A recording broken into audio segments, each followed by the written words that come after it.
भोजपुरिया समाज चैनल में आप सबके स्वागत व भोजपुरी के तमाम खबर सबसे पहले जाने खातिर भोजपुरिया समाज चैनल के सब्सक्राइब कर दी और घंटी पर जरूर दबा दी।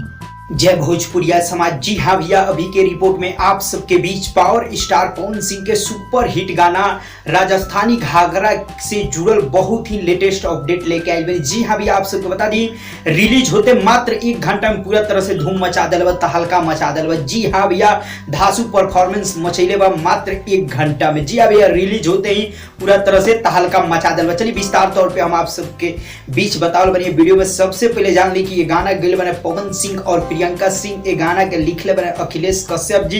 ये गाना में म्यूजिक दल बने शिशिर पांडे और श्याम सुंदर जी। बहुत ही बेहतरीन गाना भैया आप सबके बीच ऑडियो सॉन्ग रिलीज हुई कल भैया 10-11 बजे रात में ये गाना के फर्स्ट लुक जारी हुई और वही बारे रिलीज डेट भी थोड़ा बहुत अनाउंसमेंट हो गई जो कि हम रिपोर्ट के माध्यम से बतैले भी रही।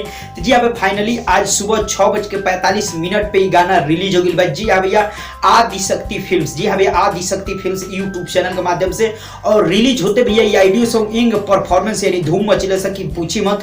आप सब डिस्प्ले पे प्रूफ के तौर पे देख सकते हैं 1 घंटा में ये गाना के 273 के व्यूअर्स मिलल बटे। 2,73,000 ये गाना के व्यूअर्स मिलल बटे मात्र 1 घंटा में। जी हवे तो समझ सकते हैं 1 घंटा में कितना ज्यादा धूम मचिले। पब्लिक जितना इंतजार करत रहला वही तरह ये गाना के प्यार आशीर्वाद दे रहल बा पूरा तरह से। जी हवे अभी बहुत सारा गाना पवन सिंह गावल बा। अभी फिलहाल ये गाना के आप सब ऑडियो सॉन्ग सुनत नहीं तो सुनी, लेकिन कमेंट बॉक्स में इतने बताई भैया इतना 1 घंटा में व्यूअर्स गइल बा। आप सब का कहल चाहते गाना कितना धमाल मचाई और गाना आप सबके कितना पसंद आई है जरूर कमेंट करके बताई। कैसन लागल मैंने जरूर कमेंट करके बताई।